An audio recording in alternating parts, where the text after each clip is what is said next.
Hello everyone, commerce अध्ययन में हम देखने वाले हैं कॉस्ट अकाउंटिंग में methods of determining unit cost. जैसा कि आप सभी को पता है, जितनी भी प्रोडक्शन कंपनी होती हैं, फैक्ट्री होती हैं जो कि मैन्युफैक्चरिंग का काम करती हैं, किसी भी प्रोडक्ट को बनाती हैं, वो अपनी टोटल कॉस्ट को जानने के लिए, उस प्रोडक्ट की टोटल कॉस्ट को जानने के लिए एक पर्टिकुलर टाइम पर एक पर्टिकुलर प्रोडक्ट को बनाने में कितनी लागत आई है, कितना पैसा खर्च किया गया है, उसके लिए वो क्या प्रिपेयर करती हैं? Cost sheet, statement of cost, production accounts, ये प्रिपेयर करती हैं। ठीक है, तो इस वीडियो में हम डिस्कस करेंगे डिटेल में कॉस्ट शीट को, समझेंगे कि क्या होती है कॉस्ट शीट, जानेंगे इसकी meaning, definition, important facts, objectives. तो चलिए स्टार्ट करते हैं इस वीडियो को और देखते हैं कि मीनिंग ऑफ कॉस्ट शीट क्या है। Cost sheet is a statement which is used to determine the total cost of goods produced और units in a specific period. ठीक है, तो कॉस्ट शीट क्या है? कॉस्ट शीट एक स्टेटमेंट होता है जिसमें आप क्या निर्धारित करते हैं, क्या डिटरमिन करते हैं, क्या निर्धारित होता है उसमें। तो टोटल कॉस्ट निश्चित की जाती है किसकी? जो भी गुड्स प्रोड्यूस्ड हो चुका है। ठीक है, उसको आप बना चुके हैं गुड्स को, तो उसकी कॉस्ट को जानने के लिए, उसकी यूनिट को, पर्टिकुलर पीरियड की, स्पेसिफिक पीरियड में कितनी यूनिट्स बनी हैं, उस यूनिट पर कितना अमाउंट आया है, कॉस्ट आई है, उसको जानने के लिए प्रिपेयर किया जाता है क्या? कॉस्ट शीट, जो कि एक स्टेटमेंट होता है। And in which total cost, इसमें क्या क्या होता है? टोटल कॉस्ट, इसकी आप जान सकते हैं पर unit cost and the cost incurred at various stages from manufacturing a products to the stages of making it saleable are shown. आप उसकी टोटल कॉस्ट को जान सकते हैं, पर यूनिट कॉस्ट को उसमें शो कर सकते हैं, and the incurred at various stages. जैसा कि हम सभी को पता है, जब भी मैन्युफैक्चरिंग का काम किया जाता है, जब भी, तो उसमें क्या होता है, कई सारे स्टेजेस से होकर वो प्रोडक्ट गुजरता है, तो वहाँ पर अलग अलग तरह से कॉस्ट आती है। ठीक है, तो आप उस कॉस्ट को जान सकते हैं कितनी कॉस्ट आई है। Okay, product to the stages of making it saleable are shown. तो हर एक स्टेज पर जाकर के आप ये भी जान सकते हैं कि कितनी उसकी सेल प्राइस आ रही है या आएगी फ्यूचर में। ठीक है, तो वो सेलेबल है तो किस प्राइस पर सेलेबल होगा। ठीक है, ये सारी चीज़ें आसानी से जान सकते हैं। तो कोई भी प्रोडक्ट जब आप बनाते हैं तो उसकी पहले टोटल कॉस्ट को फाइंड आउट करते हैं, फिर जो भी आपका प्रॉफिट मार्जिन होता है वो प्रॉफिट मार्जिन ऐड करते हैं, फिर उसका सेल प्राइस फाइंड आउट करते हैं और उसको शो करते हैं कॉस्ट शीट में। ओके, डेफिनेशन की बात करें, so cost sheet is a document which provides for the assembly of the detailed cost of a cost centre और कॉस्ट यूनिट। ये जो डेफिनेशन दी गई है, ये ICMA के अकॉर्डिंग दी गई है। ICMA means Institute of Cost and Management Account. ये ICMA के अकॉर्डिंग दी गई है। ICMA means Institute of Cost and Management Accounts. Okay, so इसमें क्या कहा गया है कि कॉस्ट शीट क्या है? एक डॉक्यूमेंट होता है जो कि ये प्रोवाइड करता है क्या? Assembly of the detailed cost. ठीक है, assembly of the detailed cost means कि जो भी प्रोडक्ट आप बनाते हैं उसको एक सिस्टमैटिक वे में उसकी पूरी कॉस्ट को डिटेल में शो करता है। ठीक है, प्रेजेंट करता है आपके सामने। और ये भी देखते हैं उसमें किसके अकॉर्डिंग चीज़ें शो करता है? कॉस्ट सेंटर और कॉस्ट यूनिट। जो भी कॉस्ट सेंटर पॉइंट डिसाइड किया गया था, उस कॉस्ट सेंटर पॉइंट से कॉस्ट क्या ज़्यादा है या कम है, ये सारी चीज़ें आप डिफाइन कर सकते हैं। कॉस्ट यूनिट डिसाइड कर सकते हैं। और cost unit, cost centre, cost unit में बच्चे बहुत कंफ्यूज होते हैं। इस वीडियो में मैं अगर इसको फिर से समझाऊंगी तो वीडियो लंबी हो जाएगी। इन पॉइंट्स को मैंने अपने वीडियो में डिस्कस किया हुआ है, तो उसका लिंक आपको डिस्क्रिप्शन बॉक्स में मिल जाएगा, या फिर आप चैनल पर विजिट करके प्लेलिस्ट सेक्शन में जाकर कॉस्ट अकाउंटिंग प्लेलिस्ट को चेकआउट कर सकते हैं। वहाँ पर आपको सारे वीडियोस आसानी से मिल जाएंगे और आप देख सकते हैं, चीज़ों को आसानी से समझ सकते हैं। तो ये थी डेफिनेशन ऑफ कॉस्ट शीट। आगे हम डिस्कस करेंगे cost sheet presents the following facts. अब हम बात करते हैं cost sheet presents the following facts. जो कॉस्ट शीट आप प्रिपेयर करते हैं, ऐसे कौन से फैक्ट्स हैं जो आपके सामने वो रखता है, प्रेजेंट करता है, ये चीज़ें उसमें होती हैं। ठीक है, चलिए उन फैक्ट्स को देखते हैं। टोटल क्वांटिटी ऑफ प्रोडक्शन, जो भी प्रोडक्शन किया गया है किसी भी प्रोडक्ट का, तो उसकी क्वांटिटी कितनी है, टोटल क्वांटिटी कितनी है, वो आपको साफ साफ वहाँ पर क्या होता है, पता चल जाता है कि इतनी क्वांटिटी में प्रोडक्ट बनाया गया है। ठीक है, total cost of total production, जो भी टोटल प्रोडक्शन किया गया है उसकी टोटल कॉस्ट को भी वो बताता है। ठीक है, सपोज आपने 10,000 यूनिट्स बनाई हैं, किसी 10,000 यूनिट, दैट मीन्स मान लीजिए कोई मोबाइल फ़ोन आपने बनाया है, तो 10,000 मोबाइल फ़ोन बनाया है। ठीक है, तो उसकी पूरी कॉस्ट को वो बताता है। कौन बताता है? कॉस्ट शीट जो आप बनाते हैं, वो कॉस्ट शीट आपके सामने ये सारी चीज़ें प्रेजेंट करती है।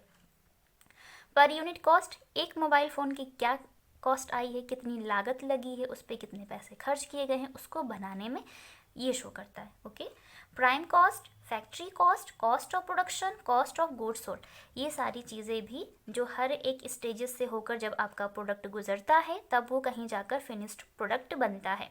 ठीक है, तो ये जो अलग अलग कॉस्ट आती हैं, इन अलग अलग कॉस्ट को भी शो करती है कॉस्ट शीट। क्लियर, आप ये पॉइंट याद रखिएगा।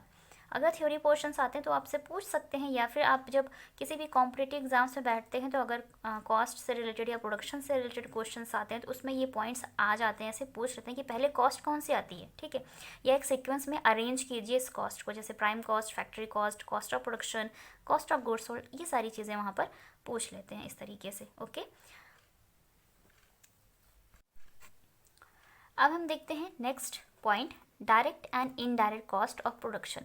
जब भी प्रोडक्शन का काम होता है तो उसमें कुछ डायरेक्ट कॉस्ट होती है, कुछ इनडायरेक्ट कॉस्ट होती हैं। ठीक है, इस पर भी वीडियो बना हुआ है, आप इसको डिटेल में समझना चाहें कि डायरेक्ट और इनडायरेक्ट कॉस्ट क्या होती है, उसका लिंक भी आपको डिस्क्रिप्शन बॉक्स में मिल जाएगा, या फिर आप प्लेलिस्ट सेक्शन में जाकर कॉस्ट अकाउंटिंग की प्लेलिस्ट चेकआउट कर सकते हैं। The proportion of each individual cost to total cost expressed in percentage। ठीक है, जो भी आप कॉस्ट फाइंड आउट करते हैं, हर एक कॉस्ट की बात कर रही हूँ, जैसे कि आप prime cost, factory cost, cost of production, cost of goods sold को फाइंड आउट करते हैं, हर एक कॉस्ट को आप एक्सप्रेस कर सकते हैं परसेंटेज में, अकॉर्डिंग टू टोटल कॉस्ट। ठीक है, जो भी टोटल कॉस्ट आई है उसके अकॉर्डिंग आप एक्सप्रेस कर सकते हैं, किसमें, परसेंटेज में। ठीक है, एक प्रोपोर्शन डिसाइड कर सकते हैं कि टोटल कॉस्ट का इतना हिस्सा, इतना परसेंटेज इस कॉस्ट पे इस कॉस्ट में है। ठीक है, ये सारी चीज़ें आप फाइंड आउट कर सकते हैं। Comparative cost of 2 periods and it's analysis. आप 2 पीरियड मीन्स 2 टाइम का जो भी प्रोडक्शन हुआ है उसको कंपेयर करके एनालिसिस कर सकते हैं कि कब कहाँ पर कितना अमाउंट ज़्यादा या कम खर्च किया गया है, लागत आई है, कॉस्ट आई है। ठीक है, अब हम बात करेंगे characteristics of cost sheet to determine per unit cost. So आपको पहले क्लियर हो गया होगा, उसकी जो मीनिंग थी उसी में ये बात क्लियर हो गई थी। क्या डिटरमिन कर सकते हैं, आप आसानी से निर्धारित कर सकते हैं पर यूनिट कॉस्ट, एक यूनिट की कॉस्ट जान सकते हैं। It is a periodic document, हम सभी को पता है जो भी स्टेटमेंट आप बनाते हैं या अकाउंट्स प्रिपेयर करते हैं एक पीरियोडिक डॉक्यूमेंट होते हैं। ठीक है, एक पर्टिकुलर पीरियड के लिए आप बनाते हैं, उसका होता है, ठीक है, तो उसको आप पीरियोडिक डॉक्यूमेंट बोल सकते हैं। To ascertain the total cost, total cost जान सकते हैं, टोटल क्वांटिटी की टोटल कॉस्ट कितनी है, वो सारी चीज़ें आप आसानी से जान सकते हैं। To ascertain each individual cost, आप हर एक कॉस्ट की अलग से उसको क्या कर सकते हैं, निर्धारित कर सकते हैं कि हर एक, जैसे कि मान लीजिए अगर पूछा जाता है कि फैक्ट्री कॉस्ट कितनी है तो आप फैक्ट्री कॉस्ट को आसानी से बता सकते हैं। आपसे अगर पूछा जाए कॉस्ट ऑफ प्रोडक्शन कितना है तो आप वो बता सकते हैं, प्राइम कॉस्ट कितनी है आप वो आसानी से बता सकते हैं। तो अलग अलग मतलब एक इंडिविजुअली आप कॉस्ट को डिफाइन कर सकते हैं यहाँ पर आसानी से। ठीक है, बात करें एडवांटेजेस की।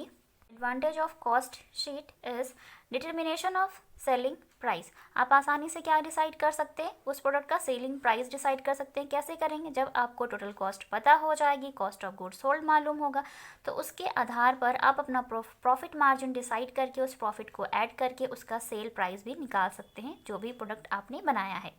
कंट्रोल ऑन एक्सपेंसेस की बात करें तो जो भी एक्सपेंसेस किए जाते हैं, ओवरहेड्स होते हैं, ठीक है, जो भी कॉस्ट आती है प्रोडक्ट को बनाते टाइम, उस एक्सपेंसेस को आप कंट्रोल कर सकते हैं अगर बहुत ज़्यादा हो रही हैं तो। ठीक है, help in minimising the expenses. ठीक है, आप एक तो कंट्रोल कर सकते हैं, ऊपर से जो कॉस्ट शीट होती है, कॉस्ट शीट क्या होता है, वो आपके सामने कुछ चीज़ें प्रेजेंट करता है, सारे कॉस्ट को प्रेजेंट करता है, उसके अकॉर्डिंग आप चीज़ों को डिसाइड कर सकते हैं कहाँ पर ज़्यादा अमाउंट खर्च किया जा रहा है तो आप उन अमाउंट्स को कम कर सकते हैं अगर बहुत ज़्यादा हो रहा है तो। ठीक है, comparative study of cost. Comparative study of cost की बात करें तो आप 2 पीरियड की कॉस्ट शीट को आपस में कंपेयर करके स्टडी करके जान सकते हैं कहाँ पर कितनी लागत आई है और जो भी प्रोडक्ट है उसकी क्या क्वांटिटी रही है, क्या क्वालिटी रही है और क्वालिटी के अकॉर्डिंग किस तरह से उस पर कॉस्ट आई है। ठीक है, तो एनालिसिस करके आप जान सकते हैं और ज़्यादा या कम कर सकते हैं, अपनी कॉस्ट को कंट्रोल कर सकते हैं।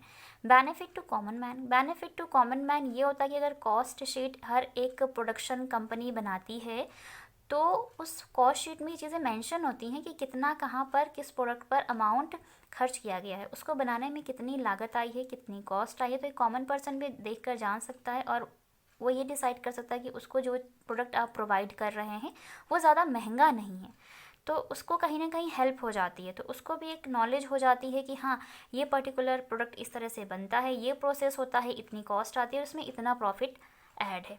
ठीक है, तो वो भी उसके क्या होता है, हेल्प हो जाती है। अब अगर हम बात करते हैं टाइप्स ऑफ कॉस्ट की यहाँ पर, सो टाइप्स ऑफ कॉस्ट में देखते हैं सिंपल कॉस्ट। सिंपल कॉस्ट क्या होती है? सिंपल कॉस्ट बहुत ही सिंपल सी होती है। इसमें आप क्या करते हैं, अपनी प्राइम कॉस्ट को फाइंड आउट करते हैं, factory cost, cost of production और टोटल कॉस्ट को फाइंड आउट कर लेते हैं इजीली। ठीक है, इसमें प्रॉफिट या सेल का कोई मैटर नहीं होता, आप इसमें सेल और प्रॉफिट को ऐड नहीं करते हैं। Cost sheet with profit. अब ये जो कॉस्ट शीट आप बनाते हैं इसमें आप प्रॉफिट को भी ध्यान देते हैं। ठीक है, कॉस्ट शीट बनाएंगे, टोटल कॉस्ट निकालेंगे, उसके बाद उस प्रोडक्ट पे अपना प्रॉफिट भी ऐड करेंगे और सेल भी फाइंड आउट कर लेते हैं। ठीक है, next is cost sheet with statement of profit.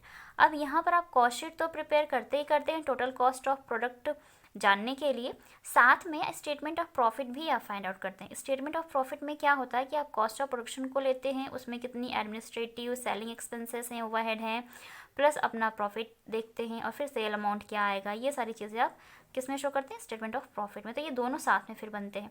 Second है कंपैरेटिव कॉस्ट शीट, जिसमें आप दो टाइम के या दो कॉस्ट शीट को आपस में क्या करते हैं, कंपेयर करके देख सकते हैं कहाँ पर कितना अमाउंट ज़्यादा आया है, कम आया है, क्वांटिटी कितनी थी। ठीक है, ये सारी चीज़ें आप आसानी से डिसाइड कर सकते हैं। तो ये कॉस्ट शीट से रिलेटेड कुछ इंपॉर्टेंट पॉइंट्स थे जो आपको जानना इंपॉर्टेंट था, और मैं कोशिश करती हूँ ताकि मैं आपको आसानी से बता सकूँ। इस कॉस्ट शीट के जो फॉर्मेट है मैंने डिस्कस किया हुआ है, उसका लिंक आपको डिस्क्रिप्शन बॉक्स में मिल जाएगा, तो आप आसानी से उसको समझ सकते हैं। अगर आप कहेंगे तो मैं इन सबको भी डिटेल में समझाने की कोशिश करूँगी, इन सभी पर मैं वीडियो बना लेकर आऊँगी ताकि आपको आसानी से चीज़ें समझ में आ जाएँ, क्लियर हो जाएँ। सो आज की वीडियो में इतना ही, मिलते हैं नेक्स्ट वीडियो में। और अगर मैं आपको अच्छे से समझा पाएँ तो कमेंट सेक्शन में कमेंट करके ज़रूर बताएं। वीडियो अच्छा लगा तो लाइक करें, चैनल पर नए विजिटर हो तो चैनल को सब्सक्राइब कर लें, और अगर लगता है आपको इन मेरी वीडियोस के थ्रू आपके फ्रेंड्स को हेल्प मिल सकती है तो उनके साथ शेयर ज़रूर करें। चैनल पर नए विजिटर हों तो चैनल को सब्सक्राइब कर लें एंड बेल आइकन को प्रेस कर लें ताकि आपको आने वाली वीडियोस की नोटिफिकेशंस मिलती रहे।